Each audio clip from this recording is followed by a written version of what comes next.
We got the win, baby. Shout out to all the great fans for showing up. Everyone coming out to the home opener. I've lost my voice from screaming. It was such a great atmosphere. I especially want to give a shout out to It's a Barney Good Time on Instagram and his lovely family. They were super cool. They came up to me during the game.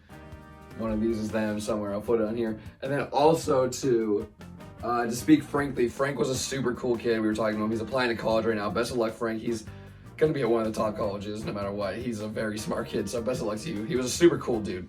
Shout out to the Fault Line, always putting on a good show, always creating that atmosphere. It was absolutely sick. Also helped, I love that the Earthquakes, you might have been able to see it on the highlights when goals are scored or after the game, like the little smoke cannons. That was super cool. Fault Line drumming it up, DJ, everyone, Crystal, Dave, everyone chanting. It was absolutely awesome. Also, thank you to all the players and staff, whether it be security guards, coaching staff, players coming up to me and asking me directly how college was, why I'm back. That meant the world to me, and it just shows how great this family and community is here at SJ. As well as the GOAT, Tommy Thompson, coming up and saying hey to me. Usually they go around in a circle and they say hey to everyone individually. Tommy made a beeline to come and say what's up to me. Appreciate you, GOAT. Appreciate it so much. Also, Lucci Gonzalez after the game, I yell, Lucci gang, Lucci gang, Lucci gang. I'm singing a song for him and immediately he just goes, crowd's laughing, blah, blah, blah. I ask him for a selfie and he's walking away. He goes, thanks, Saz. I appreciate you. This is the first time I've ever met him, so the fact that he knows my name, I don't know if I should be super concerned or happy. I also asked him, was it Tommy that warned you about me? And silence, and I said the silence that was deafening, or it spoke a lot. And yeah, so that's super cool that they know me. Don't know if it's for good or bad reasons though. Let's hope good. Paul Marie also was limping quite bad after the game, so I think Tanner Beeson will be sliding into that spot next game. Let's hope Paul Marie comes back quick. It was just maybe some soreness. But I assume Tanner Beeson, because based off, it looked like Tommy was trying to get subbed in at the end of the game, but then they put Tanner in, and when Paul was first looking hurt, Tanner was the first one to come up. And I don't think Acapo has full game fitness yet, so I don't think they want to throw him in immediately. So possible Tanner Beeson start next week. Also, I'll be leaving a link in the description, but there's this really cool Spotify video, or maybe SoundCloud, but it's a link, yeah, SoundCloud, sorry, of all the players saying their names and how to pronounce it. I think that's going to be really helpful, especially for me. I still need to watch it, but yeah, I'll leave that in the link before. But now, let's move on to Paul Marie's still the area of attack. I feel like that's where they're going every time. Choco side was really well defended, even though I got stuff for Cabo. I think Paul Marie, it really sucked too because we were feeding Christian Espinoza and that was our only offense. So a lot of times Paul was being left in a 2v1 or Christian was coming back very late. Christian came back a lot of times though. Matt Mann was a workhorse, and that's part of the offensive problem too, is we only went to Christian for the first half to like 60 minutes over top. That was clearly the game plan and the weak point, but I feel like once we opened up and we tried getting Cade more involved, or even when Benji came on, that started to open up the offense and give us a lot more chances. But yeah, Paul Marie's side is the clear area of attack, and it really shows on the first goal after a sloppy giveaway from Grayzo, and we'll get onto that. The back line was really good individually in their spots, but they weren't communicating, they weren't looking around saying, hey, my runner's late, oh, he's coming in. Grayzo kind of leaves them, so still building that unity and learning how to work with each other is something we need to work on. But yeah, Grayzo gave a lot of ball away. Yeah, that was tough. Wasn't his best game. I thought he had good moments when he was good, but a lot of balls given away, and then it was his runner kind of running late. I don't know, Paul should have came over. It was a really tough one. It sucks because Grayzo does a lot of covering for Yule and Montero, especially Yule, so it allows them to get more further up, but a lot of ball was given away. The team as a whole needs to find a way to get Cade going early. I get we need to pick and choose his moments, and he needs to pick and choose his moments as well. But I feel like it just takes so long to get him involved, and it's just so much. He doesn't get many touches in. And then his best attribute is when he's running 1v1, so yeah, let's find him for that. But there's times where he does those little dances. He did it during this game and got the shot off. Great save by the keep. But it's very rare. And then we were trying to tuck him in early, and we kept going to Espinoza, so I get overloading the numbers. But then that whole left side was open, and we could have switched it, opened up the play. And once we started doing that, that opened up and broadened our attack for us. But then by that time, Benji started to come in.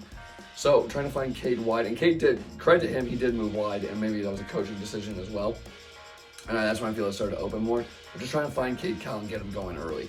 The last one's the midfielders look gas at Montero. Like, I saw him looking for subs, 80th minute, he had to keep going. It sucks. Will Nico Jakaris, how will he be able to apply once he's back from injury? Judson, whenever he comes back from injury, how will he be able to apply? Baldizimo, He's a new signing. He looked quick in the last one, but as he connects with the team, how can he help us? Jack Skane, I'd like to see how can we get some more midfielders involved, because midfield 3 right now is phenomenal and they're doing amazing, but they already look more tired. It looks like they need subs. These are guys that are playing full games last year, and now we're doing a much higher pressing and we're running much harder. And I know it's hard to believe under when we were on Almeida's system and the man marking system, but this is a different type of fitness. So it's wondering if we could get some depth from our midfield subs. Clearly we have the back line subs we're working with, and then we have the good front line rotation we're working with. But we have mostly Benji, and then I don't know what happens if the other two get injured. But we have a good little system going. Let's see if we can get those midfield 3 some help. Now for the positives. It's a win, baby. A win feels great. It's so good to get a comeback win after we just had a comeback loss to at home. Good to support the fans that were supporting us. Good for the team morale. And show we had fight, show we had character to come down, especially from something silly. And then we weren't really getting it going. We were only getting it off crosses. And then to come back and get 2 really good goals, that's great for team morale. Passing and build-up play in these 2 games have looked phenomenal. Able to stay calm under pressure, especially in the back, and able to pass it around, move, look for the switch. That's what I love the most, the switch. We weren't doing that in the final third as much, but in the midfield and the back line, finding one area, passing around, seeing that all their defense collapses over to either right or left side, and then finding it over there. And we have fast wingers, so going off and sending it there. That was really good, and staying calm under pressure. And at times we give it away, like the goal of Grizzo. It is what it is. It's going to happen. No one's perfect. But it's looking great under Lucci Ball. And you can just see with the tactics even from last week, they're really developing a system and culture, and the players are learning a lot. Even talking to Jackson Ewell after the game, he's like, yeah, we're learning a lot. There's a lot of new things. Coaching staff has been great. So that's amazing to see. One of my biggest pet peeves, especially with American soccer, is that we go down the line and we just cross it and pray.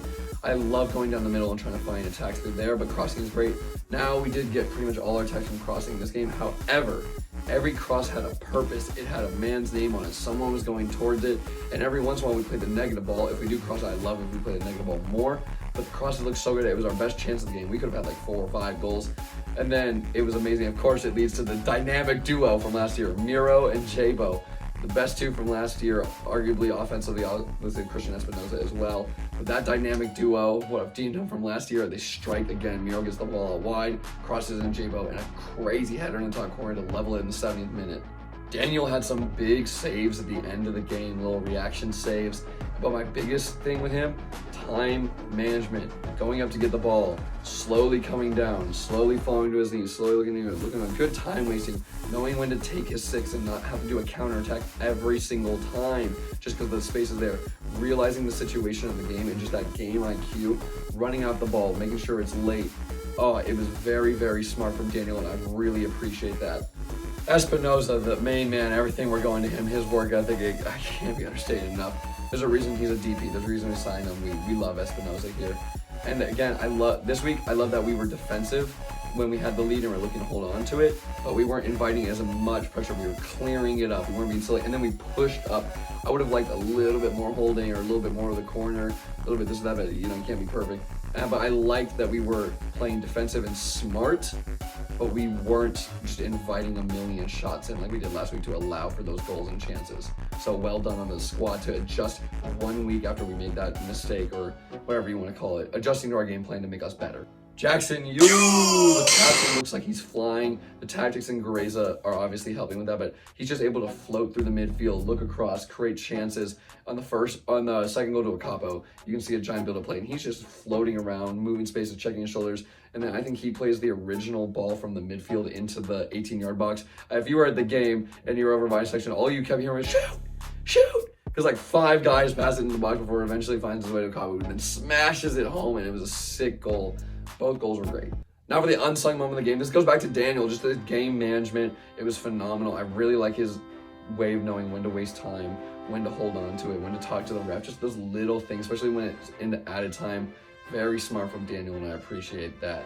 And now for the unsung hero of the match. This goes to Jackson Ewell. The captain, like I said, was just flying, moving around, picking up his little pieces, did a lot of great passes to get the ball forward, switching in the play. That was the biggest one for me. Being in that space when the ball wasn't near him and looking for that next play. It was really great from the captain, and this is the Jackson Ewell we like to see. And that's why I've been wanting to play him attacking mid further up the field, and now we have the ability to do that because he's able to create for us. Let's move on to some fan questions. El Velasquez starts with, no questions, just vibes. SJ Smash asks, first impressions of the new signings. They've been great. I haven't really got to see too much of Baldizimo and some of the new homegrowns. The back line guys have been phenomenal. Trauco has been great. Acapa looked very good in the game. The goal was obviously great. Grezzo had a struggle of a game this game, but I can see what he's offering in the space. So making sure that it's more consistent and that he's not too lackadaisical just because it's the MLS now and Bundesliga, but you can see the qualities there. It's whatever. It wasn't a terrible game. Like I like it. I'm liking it. Good, and it's just also now blending the back line together so that they're a unit, especially with Grayson in the defensive mid, to hold that spot in front of him. So knowing how to work off each other, communicate with each other, that's what we need to build. Because right now, individually, I'm seeing a lot of things I like. Hey, this is me in the future editing the video. We got one more question from my boy Abram. It's hashtag ask Aftershock first impressions of Lucci Ball. I'm loving it. I'm absolutely loving it. I love that there's a tactical change. I said in last week's episode, the first. It just looks like they're adding so much more to the game, and it looks like they just have so many tactics as far as, okay, now we're going to play our offensive ball, now we're going to play our defensive ball, like when it switched to the 4-5-1, even though that's what made us concede last week. It's really cool to see how we have all these different tactics, and again, we have a purpose. The crosses look like they have numbers going towards them. They're supposed to run in a specific pattern, and I want to see how more we can integrate it with some of the subs. They did it immediately in the first week, and I saw a bit in this week. But like I said, with some of the other questions, looking for those midfielders. But I like what he's been saying in press conferences. I like the culture he's building. I like we had a winning comeback mentality. So and obviously we lost the lead in the first game. So trying to combine all that. But overall, I'm really liking it so far. But you gotta give him about 7-8 games, maybe even more. But I'd say that minimum before we really see what Lucci Ball is about. Ben Remez asked when will he be on the podcast.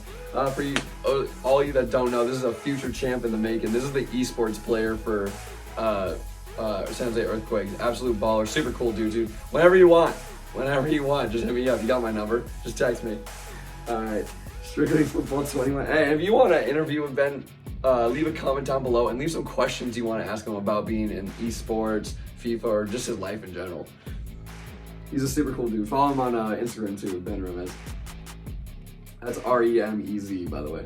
All right, Strictly Football ask, what are some key takeaways from the Whitecaps game? Adapting from last game, I think that was really good. I still have concerns about the midfield. Our crosses are really good, and our set pieces are really good. We're finding heads, and we're doing it with a purpose and not just crossing it because we think it'll be good or it'll be dangerous when we have tall people.